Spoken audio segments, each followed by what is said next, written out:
What is a Cassandra? Your organisation probably has a few Cassandras, but you may not know it. In today's episode, I'm joined by Andrew Barry of Curious Lion. We discuss how to develop high potential talent in your organisation in a way that drives personal transformation and builds on their strengths, and what Andrew calls adaptive intelligence. High potentials in your organisation need to be seen. They need to know that you believe in them and that you are investing in them. Otherwise, they will soon start looking elsewhere for a company that will invest in them. Sit back and enjoy the show. Hey everyone, and welcome back to the Leadership Project. I'm greatly honoured today to be joined by Andrew Barry. Andrew is the CEO of Curious Lion, an organisation that specialises in bespoke leadership development for high potentials. And that's what we're going to talk about today. What is a high potential? How do you unpack the full potential of a high potential and develop them? And how do we grow as an organisation around that? We're going to be unpacking some really curious topics, such as a thing called Cassandras and a topic called adaptive intelligence. So it's going to be a wonderful conversation today. I can't wait to get into this content. Andrew, without any further ado, will you please introduce yourself to the audience and give us a little flavour of your background and what inspired you into this work that you do today? Yeah, Mick, thanks for having me on the show. It's really good to be here. Yeah, so my career started in South Africa at a company called KPMG, and I'm a professional accountant by background, but I very quickly fell in love with a different part of that business, and that is the training and development of new trainees, new hires, new associates that were coming through. I was the benefit of those programs. I benefited from those programs, and then I had this opportunity to teach and deliver the training material as well. And yeah, it was an amazing experience. I got to travel around the country and did 3 weeks in every month and teach people these auditing skills.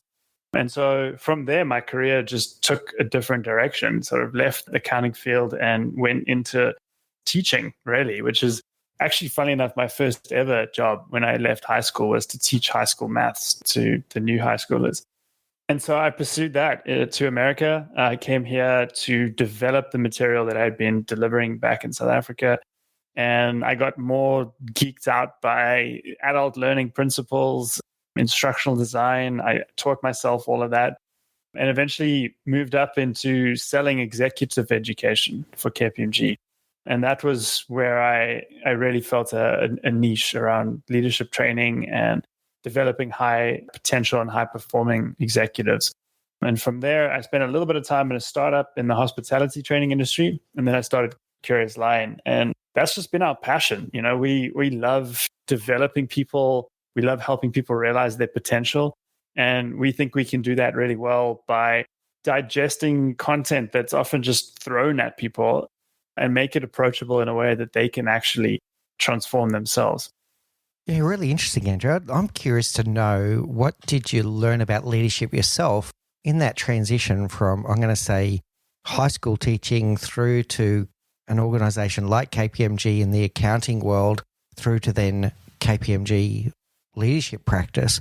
What did you learn about leadership yourself in that journey? Yeah, I think for me, one of the biggest things is something I like to call high agency.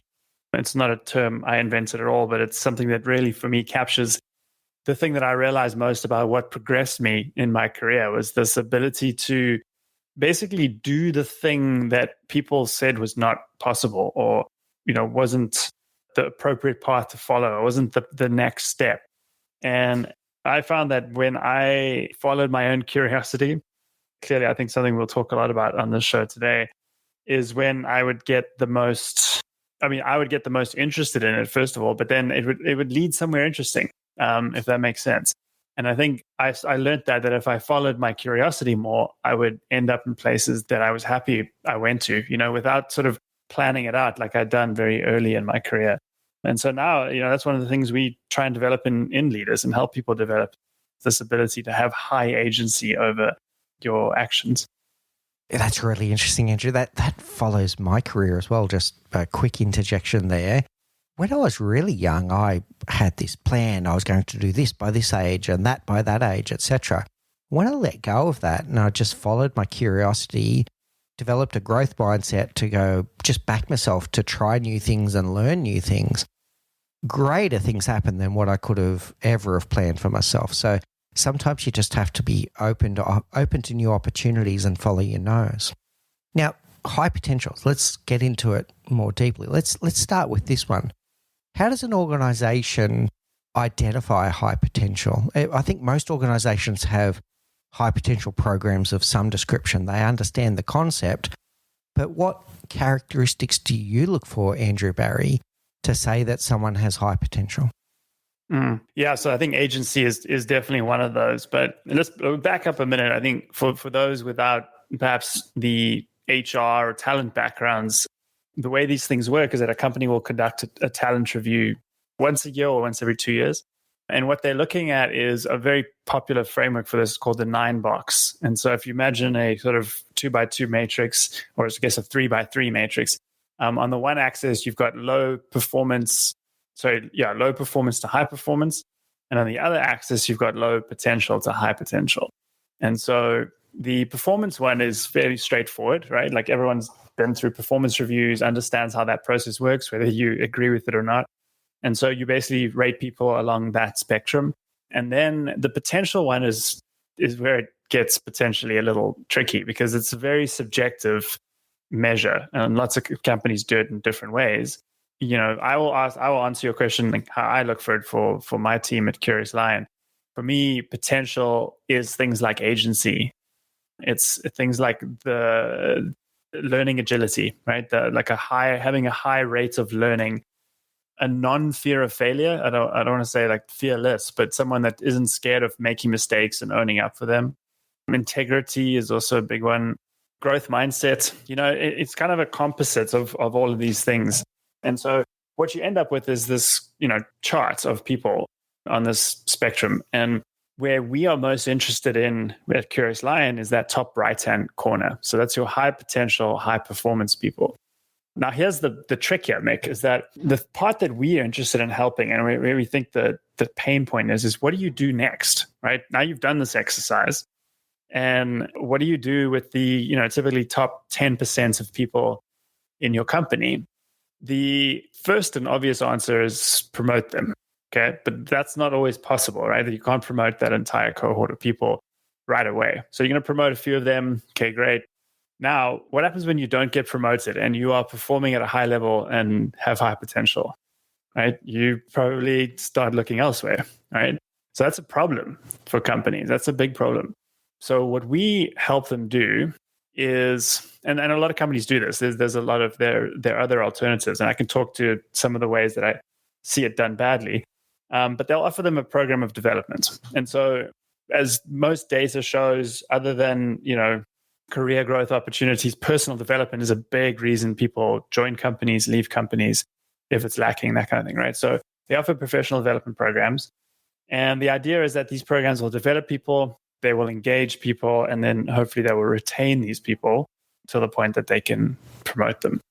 And it's obviously tied very closely to succession planning as well. These are the future leaders of this company. They want to retain as many of them as possible and move them into the right senior roles as those open up in the company.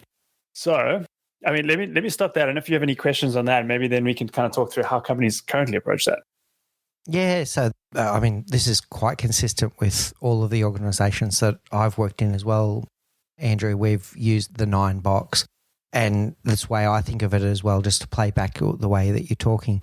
The performance issue is usually actually the one that's the easier one to measure. What did they achieve? How did they achieve it? And then when it gets to the potential, this is where you can get a little bit unstuck as to understand what are you actually looking for. And certainly some of the mindset issues are a big one. Do they have a creator mindset instead of a victim mindset? Do they have a growth mindset instead of a fixed mindset? Do they represent the values that you're looking to represent in the organization? Do they take accountability? You mentioned that one. That's a really good one. And one of the questions we often ask ourselves, do you see this person moving at least 2 levels above from where they are today? And if so, they're going to land in that 9th box. But the key is what happens next. Because if you don't invest in them, if you don't have a conversation with them about this, by the way, and this would be a tricky part that maybe we should unpack as well. If you're not giving them opportunities to learn and grow, and you're not telling them, hey, we believe in you and we're going to invest in you, they may find the door and go and find someone else who will believe in them and will invest in them. So tell us more about what you see organizations doing well and not doing well here. Yeah, I love that point that you make there, by the way, because that idea of having that conversation is probably the biggest thing someone can do who's listening right now, is if you have those kind of people in your org, or you are that kind of person, to open up that dialogue, because that's often one of the things we see missing. But it's not the thing we focus on. So we focus on the professional development piece, and you do that in a couple of ways. But what typically happens with these things is we find is a company will run a professional development program, but that program will consist of essentially a series of lectures with really great speakers, awesome topics.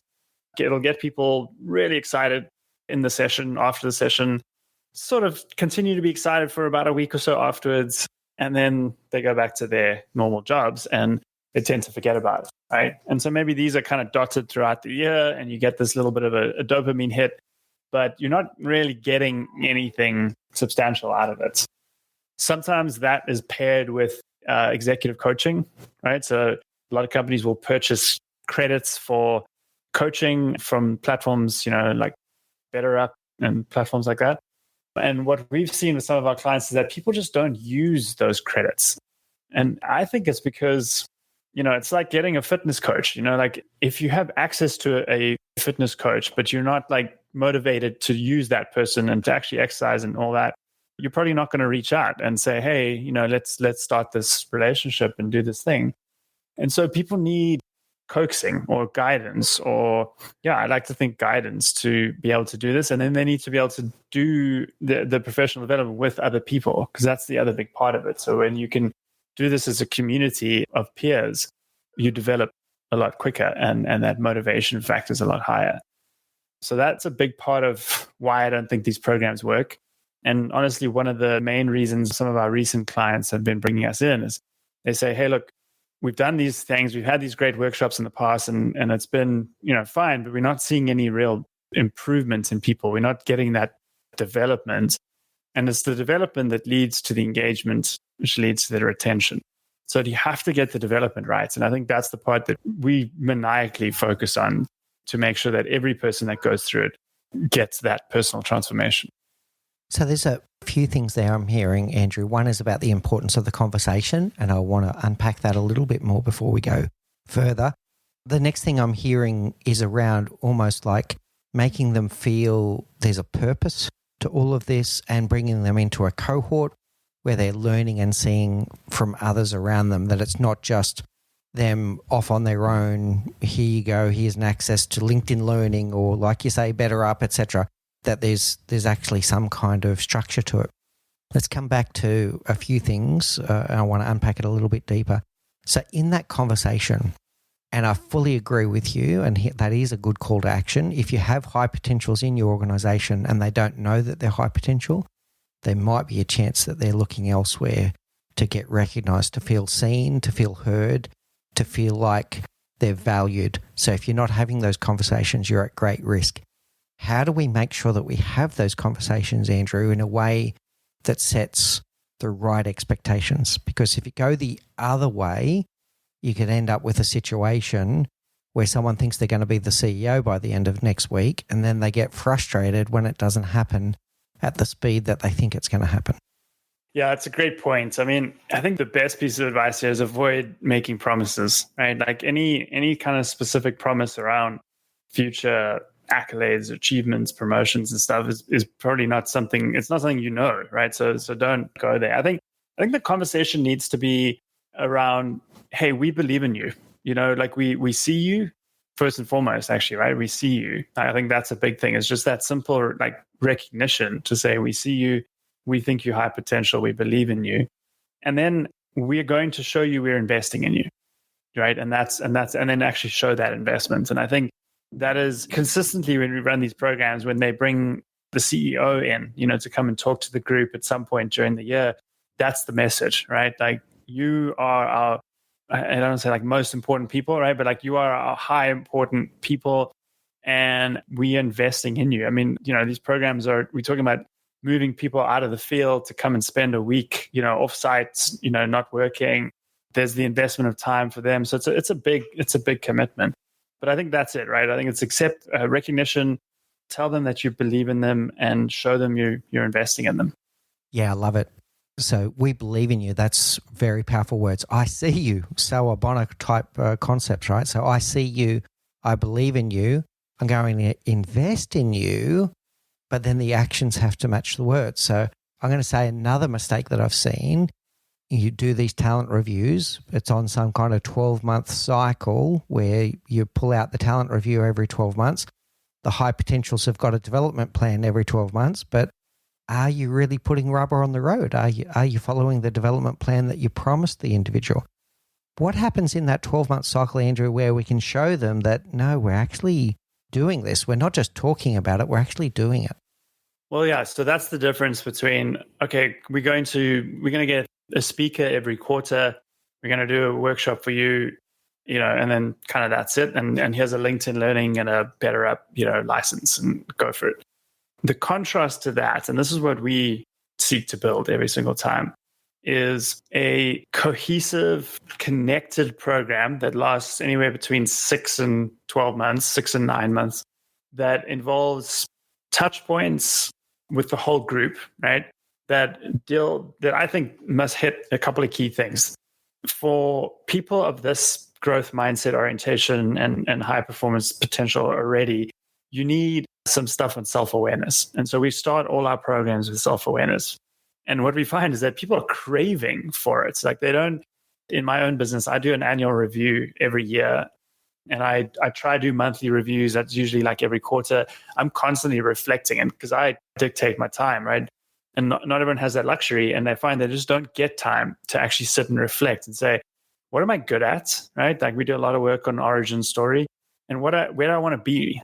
A lot of work on vision story. And we create an artifact out of this, right? So people actually walk away. One company was a baseball card, right? And it's like, it's got your origin stories and your vision stories and some other stats about you. And so there's this identity and self-awareness component to it, which I think is so key. Then you want to hit skill development, right? And we do thorough discovery with the company to make sure, what do these people actually need, right? What's lacking right now? And so this could be anything from problem solving to decision making to communication, your typical, leadership topics. But it's got to be tailored and targeted. It's got to be something that these people themselves have said, hey, we could use more of this, right? That's a key part of it.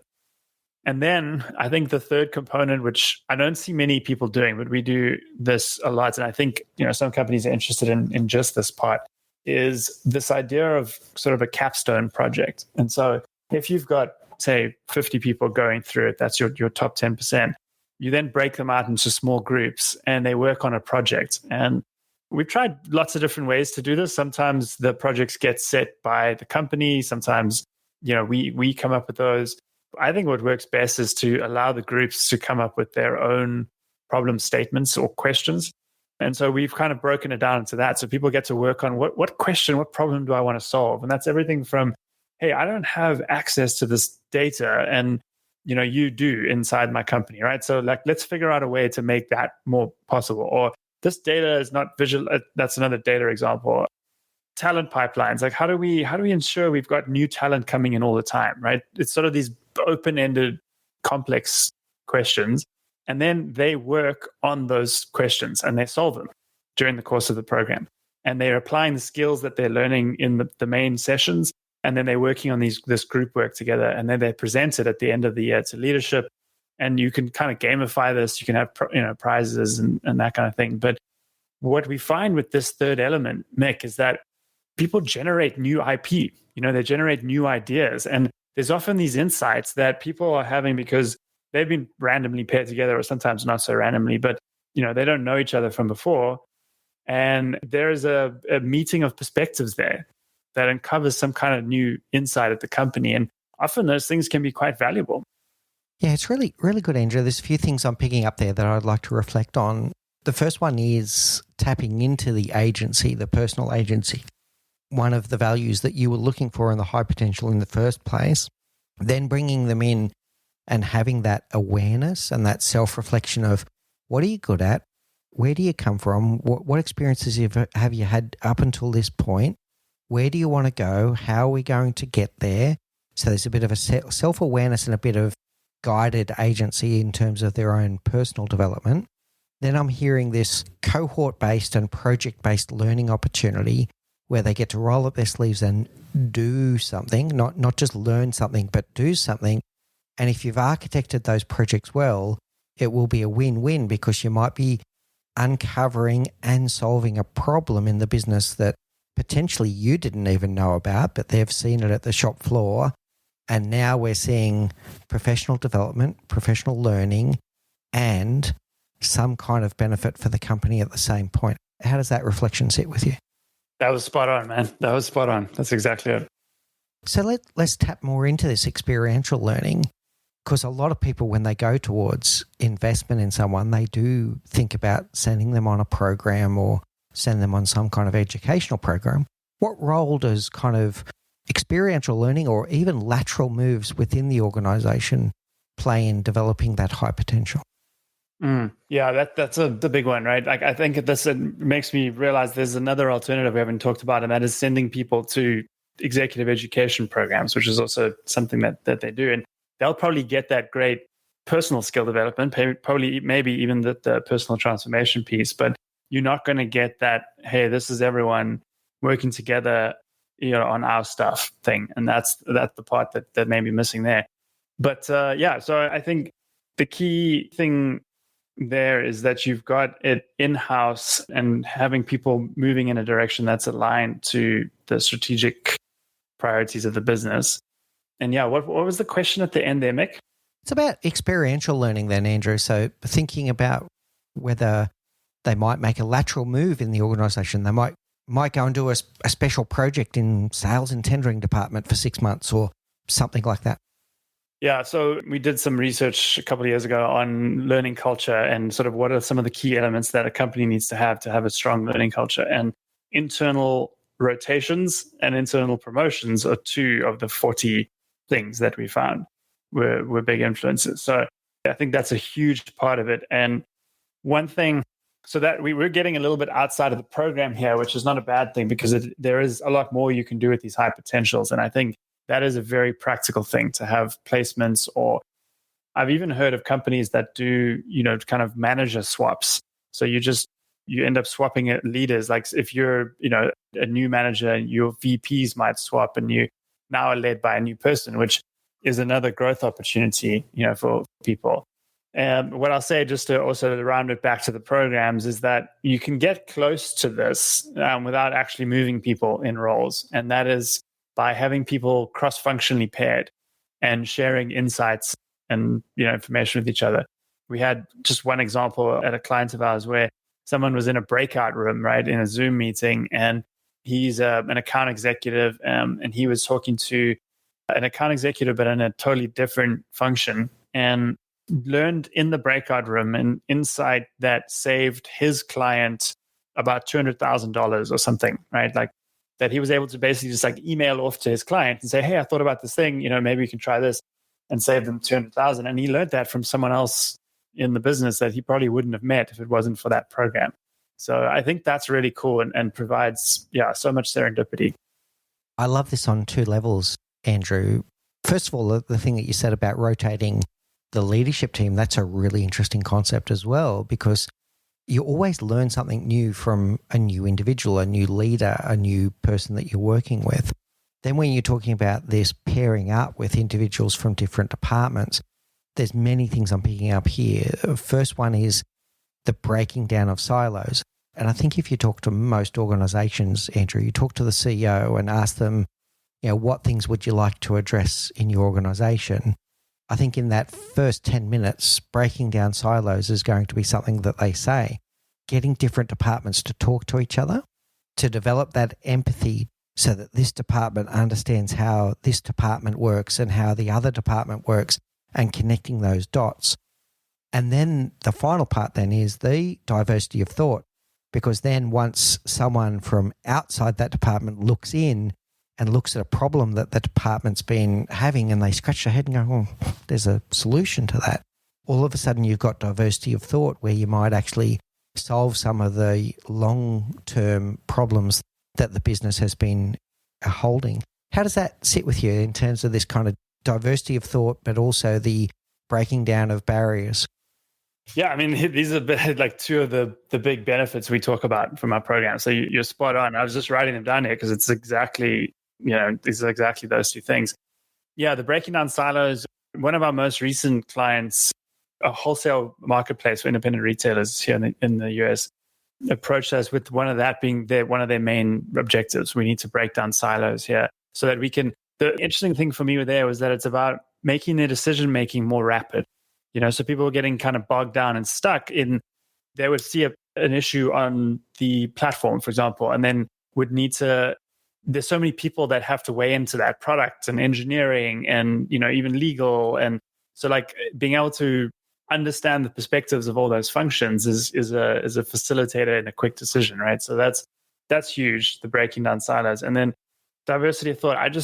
I'm so glad you brought this up, because to me, that's creativity, right? That's where creativity stems from. If you can broaden your ability to take more perspectives into account in any one, problem that you're trying to solve, the more perspectives you can take on board, the more likely are you going to come to an innovative solution. Oh, spot on, Andrew. Yeah. So this is where we do need to make sure that we're listening to our organizations. That might be a good segue for us to go on to the other two topics we promised at the intro. What does Cassandra's mean? Yeah, great segue. I got this idea from Andy Grove, the former Intel CEO, phenomenal writer, business thinker. He wrote a book, one of his books called Only the Paranoid Survive. And yeah, in the book, he talks about this concept of Cassandras. Now, he uses it because Cassandra was a goddess in Greek mythology. Apollo put a sort of a curse on her. She was blessed with the ability to prophesize, but no one would believe her. So she would see things and be able to predict things, but then no one would believe her. And that was her eternal curse. And so this idea of Cassandras are, in Andy Grove's way, he talks about how at his role in a CEO, he's got that overall broad perspective of a company, but he has this like time delay in things, right? And he tells the story, fascinating story with the battle with Japan with microprocessors and, their switch from that to I forget exactly what it was, microprocessors to whatever they were doing before that. And so, so there was this time lag and it was people in a factory somewhere in Intel who saw in order volume that something was changing, right? And so they knew this long before it made it to corporate headquarters, to Andy Grove's office. And so he talks about that conflict, because if you just went and spent this time listening to every Cassandra in your organization who's telling you, oh no, things are changing, orders are down, you would be completely overwhelmed as a CEO, right? So there's a lot of noise in that as well. But there is signal in that noise. There are people who do know what they're talking about and are seeing things that may or may not predict a big event for your company. And that's fascinating to me, right? How do we surface more of those ideas in a way that they can be filtered and tested and all of that, and really just bubble up to higher parts of the organization so people can make quicker decisions? So how do we identify that then? It's a really good question. So you can have some people that are very close to the action. Their fingers are on the pulse. They can see things that you're not seeing. And if we're not listening to them, it's at our peril. But how do we filter the noise from the substance?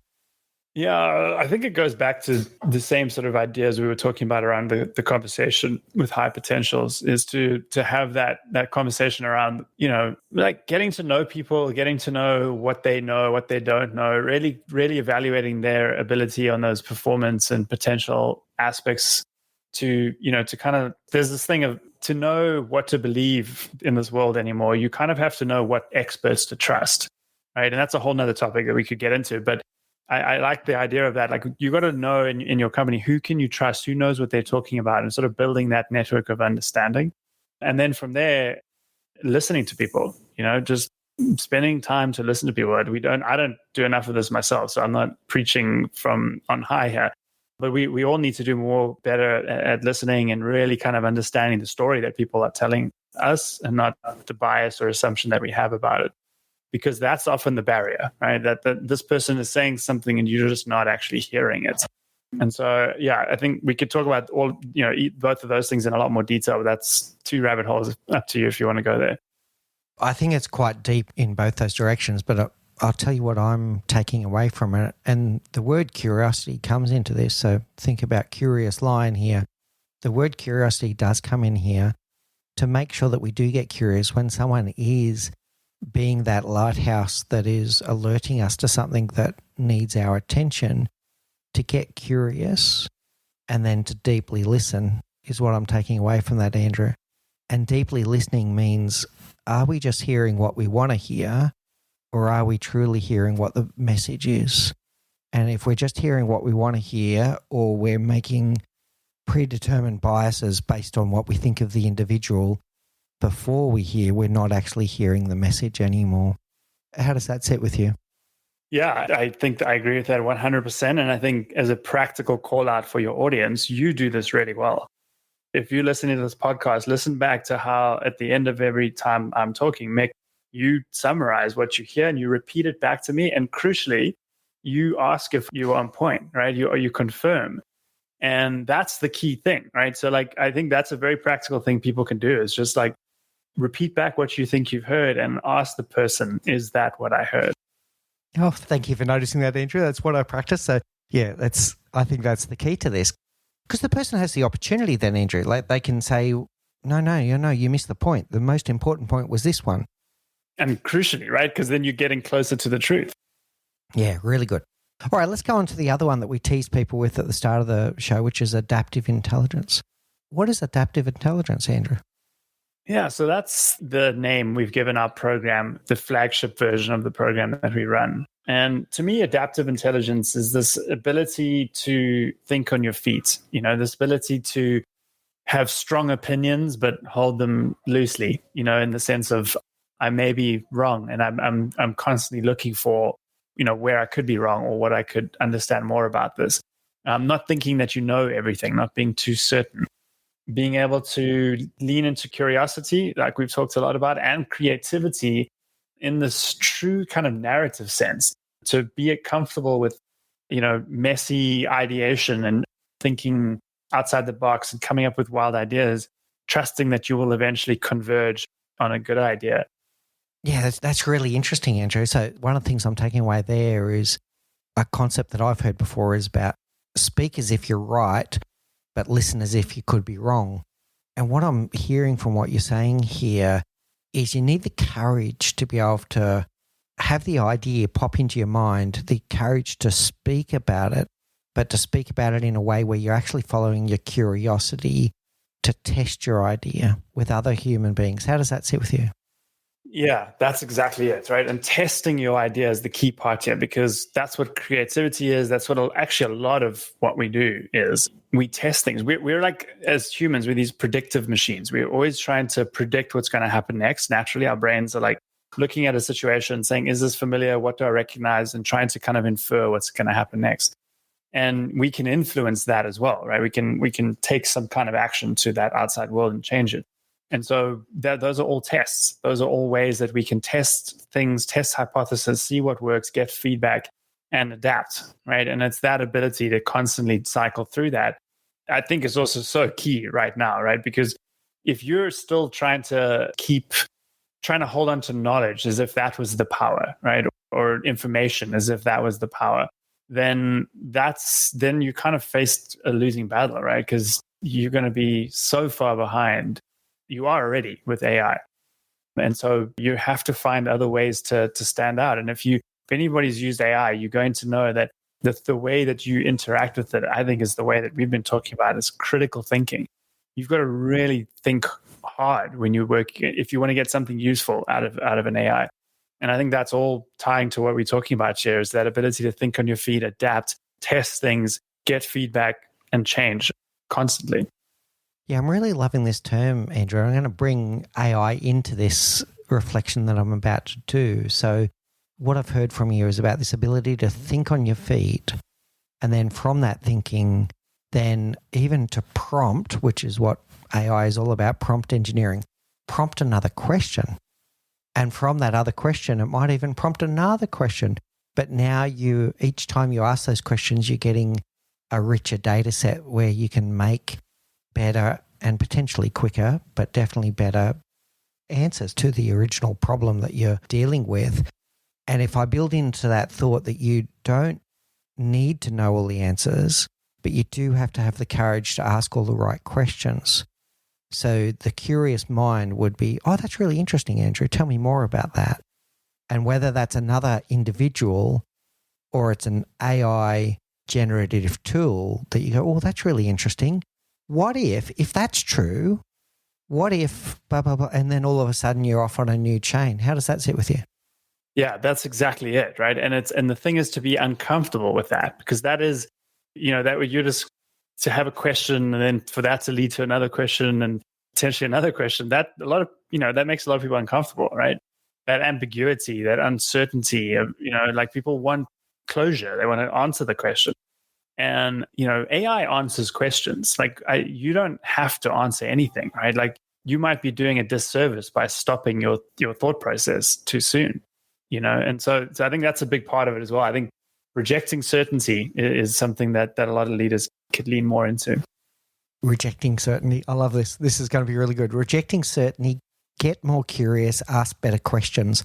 That's the future. That's the future. It always has worked in a human-to-human world. It's going to be even more powerful on an AI world. Yeah, because you can augment that now with something that is way beyond our capability of answering concrete things, right? And this is the important thing. I think most people know about AI is that, all of its knowledge and all of our human knowledge as well, for that matter, is based on the past, right?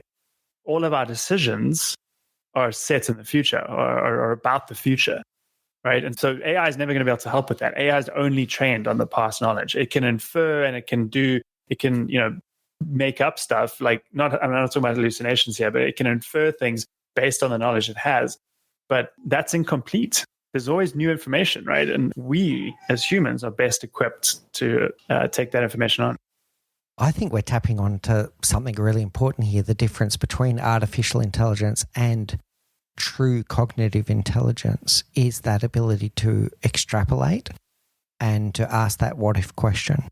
AI will only tell you something based on the collective knowledge of the world as it is today, and it'll do it at a speed that most human beings, I'm going to say, I think we're pretty close to every human being, couldn't possibly match.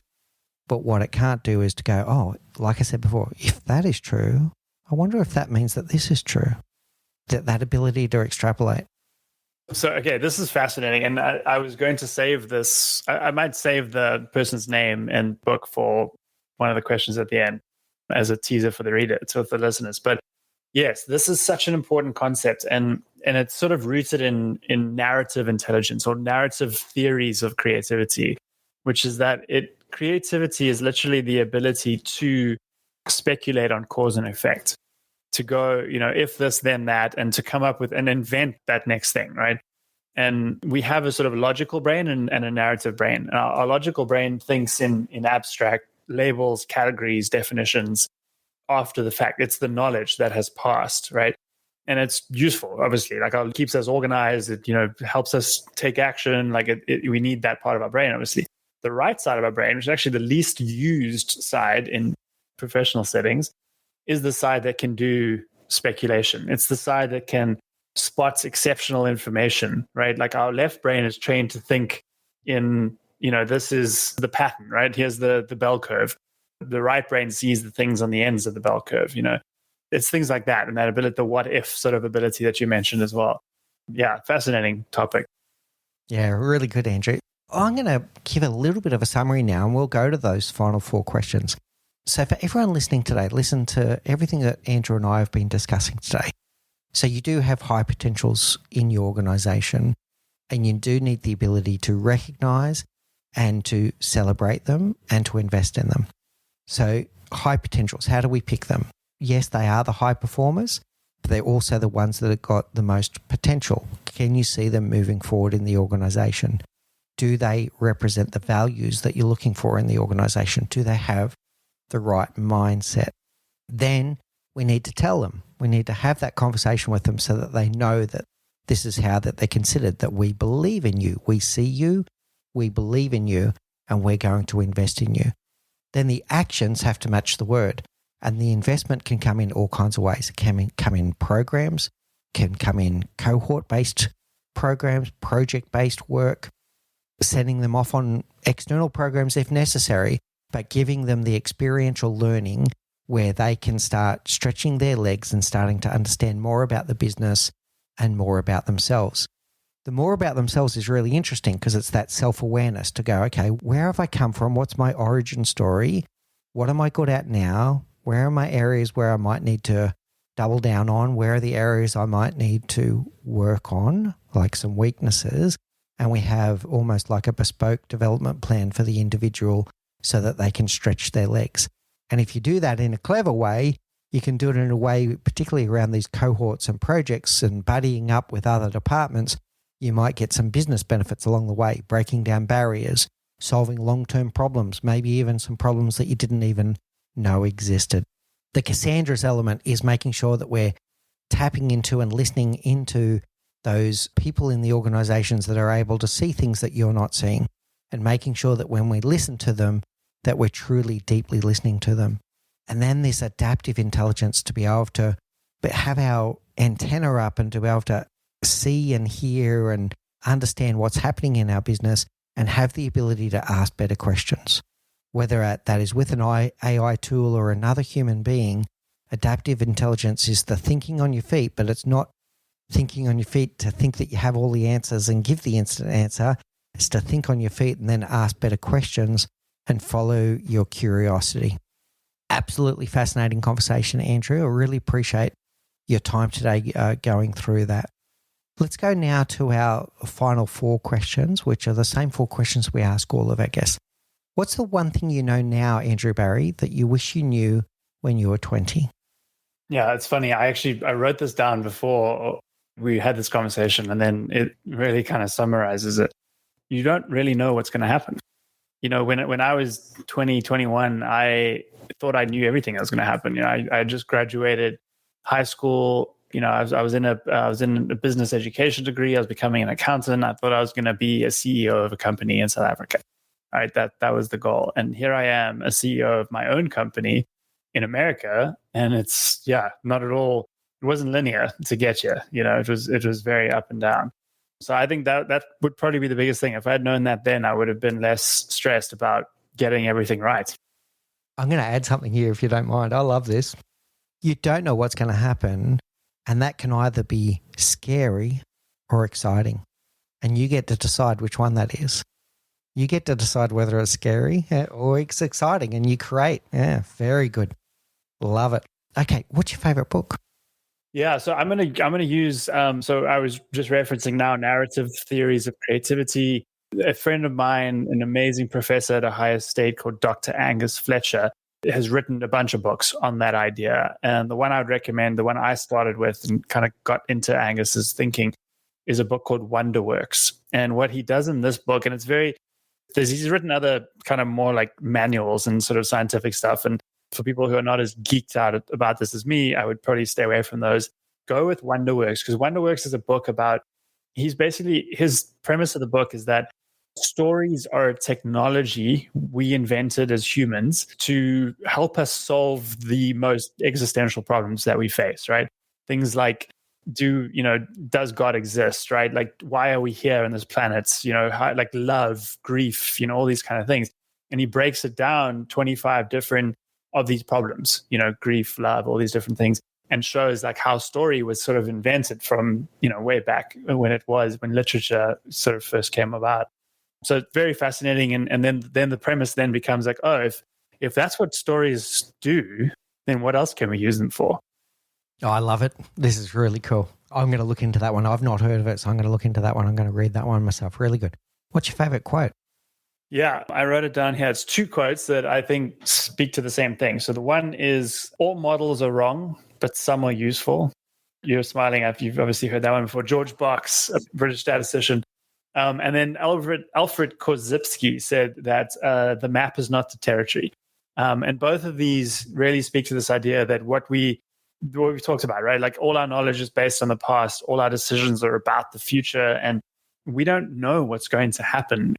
The stuff that's worked now, the rules and the frameworks and the maps that we have are helpful, but they're wrong. They're not reality. So there is a gap that we have to bridge.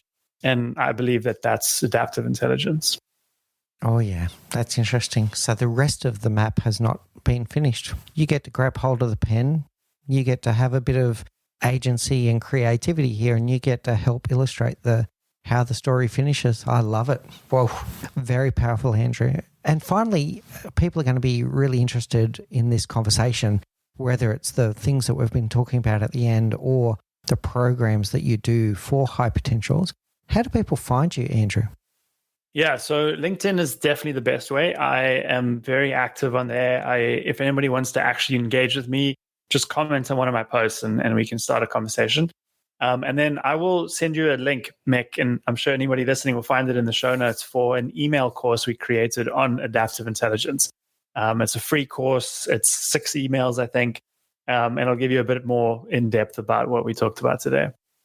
Outstanding. Thank you so much for your time today, Andrew. I feel richer for having this conversation. It's been really interesting. Thank you for allowing me to follow my curiosity in today's conversation and to ask you questions about your work. Thank you for sharing your wisdom and your time with us today.